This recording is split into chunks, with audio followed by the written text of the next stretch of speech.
Men rarely consider the potential consequences when meeting online escorts, nor do they think about the impact on their families, wives, and children if things go wrong. The concept of pay-to-play websites is often discussed among colleagues at work or during casual conversations in barbershops, a place where men can pick and choose the type of woman they want to meet for intimate activities at an agreed-upon price. While some may see this as simply paying for something that is typically free in traditional dating scenarios, others become addicted to the thrill and convenience of this transactional process. But with temporary pleasure comes significant dangers: police stings, unexpected violence, and even death. In this episode of No Tears for Black Girls, we will explore a case from Georgia where two female escorts plotted against their clients, leaving a trail of victims in their wake. Ashanti Dorsey, 21, and Kira Williams, 18, were trying to survive on the streets of Atlanta through one of the oldest professions in the book, escorting. Instead of pursuing higher education or traditional jobs, these young women used their looks to make money. Ashanti took on the role of mentor to Kira, teaching her how to advertise their services, set prices, and choose safe locations for meetings with clients. At first, both women played the game fair, meeting clients, doing their duties, and collecting money. However, things changed when they each got boyfriends, Kira's being 20-year-old Cameron Jones at the time, and Ashanti's being 21-year-old Dontavius Morrison. As more clients contacted them, Kira, Ashanti, and Cameron came up with a new plan. Instead of going through all the extra effort, they could simply rob the men. On December 21, 2018, 28-year-old Mario Edwards, a FedEx employee, decided to contact one of the women for a date. He was given a location in Forest Park, Georgia, specifically the Forest Arms Apartments on College Street. When Mario arrived at the apartment and entered, one of the women pulled out a gun. In an attempt to escape, Mario fought back for the weapon. Within seconds, multiple shots were fired. It was around 2 p.m., so nearby neighbors called the police upon hearing the commotion. Upon arrival at the scene, authorities found that Mario had been shot multiple times. He was immediately taken to a local hospital, but unfortunately did not survive his injuries.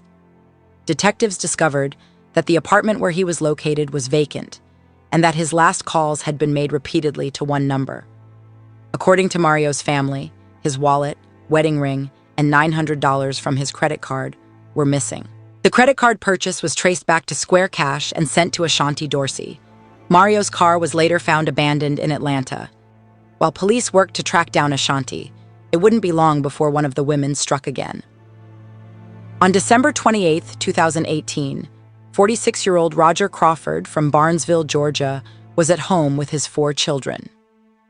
A married father with a successful career at J&M Truck Lines, he told his family he would be back after checking his work schedule for the week. However, instead of going to work, he got in his vehicle and went on an escort site where he contacted Kira. She agreed to meet him at a handy mart in Thomasville, Georgia. When Roger arrived, Kira approached his car. Filled with adrenaline, Roger didn't even make a sound as Cameron snuck up on him and aimed the gun. In a commanding voice, he ordered Roger to get in the back seat of his car. Panicked, Roger tried to fight back, but was shot once. Despite the pain, he pleaded for mercy, willing to give them whatever they wanted. But Cameron had other plans, driving Roger to a rundown trailer park where Kira joined them. As Roger tried to escape, Kira took hold of the gun and shot him in the back of the head. The couple fled in Roger's car, leaving his wife desperately trying to reach him after receiving a call at 7:19 p.m. The police were alerted and began searching for Roger, eventually finding his abandoned car in Clayton County. Meanwhile, phone records showed multiple texts sent from Roger's phone to an unknown number 15 miles away from his home.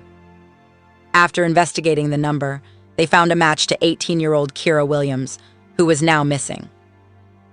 As more reports of robberies and shootings surfaced, it became apparent that they were all connected to 3 individuals: Ashanti, Kira, and Cameron. Survivors of their attacks were too ashamed to come forward until one man shared his story of contacting Ashanti and being directed to the same location where Mario had been killed. He sensed something wasn't right and tried to leave before being held at gunpoint by Cameron and Kira, who attempted to force him into the trunk of his BMW. But with his bulky speakers taking up space, he managed to run away, but not before being robbed for his valuables, which Kira later pawned.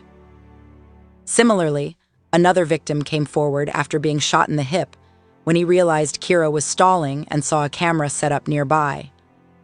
Thanks to quick response from 911, he survived his injuries. With great shame, he confessed to the police his actions leading up to the incident. The couple, along with recently released Ashanti for shooting 2 women in South Fulton, were now wanted in multiple counties.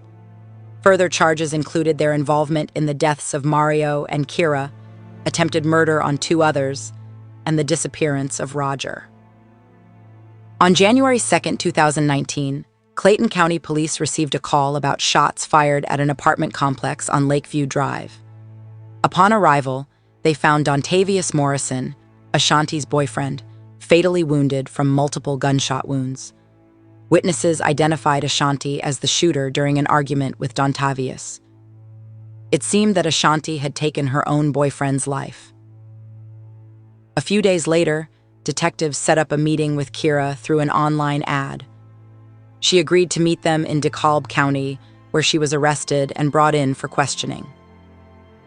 During interrogation, Kira confessed to everything and revealed the location of Roger's body. She was charged with robbery, kidnapping, attempted murder, and 2 counts of first-degree murder. Cameron was also taken into custody and charged accordingly. Ashanti remained at large and was deemed one of Clayton County's most wanted criminals after her involvement in the death of her boyfriend and a high-speed chase with police. She was eventually apprehended in DeKalb County and charged with 2 counts of murder for both Mario and Dontavius. However, it was discovered that she had no connection to Roger's death. The drama continued as Cameron wrote a letter while in custody, attempting to arrange an attack on the transportation vehicle, taking him to court so he escape. The jail took extreme security measures when transporting the male suspect and his 2 female co-defendants to court. He faced additional charges for attempting to flee. Despite Kira's willingness to testify on camera, it did not sway the verdict. She was found guilty on all counts and given a life sentence plus 20 years in prison. The outcome of Ashanti's case remains unknown, as there is no information available on her sentencing. My condolences go out to the families of Mario, Roger, and Dontavius, who were tragically impacted by these individuals' actions. It is unfortunately common for men to prioritize pleasure over logic. In some cases, our desires can blind us to the reality of our lives at home.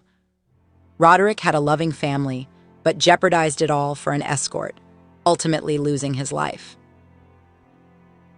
Mario, also reportedly married with a successful job, made the same mistake. Even after Ashanti's first arrest for attempted assault on 2 women, Dontavius pleaded for her release, unaware of her true danger. To anyone who shares similar thoughts, remember that you may think you're just having a bit of fun and spending money on someone else, but be cautious because everything that seems appealing is not always beneficial in the long run. We must strive for success rather than failure. Thank you for tuning in to No Tears for Black Girls.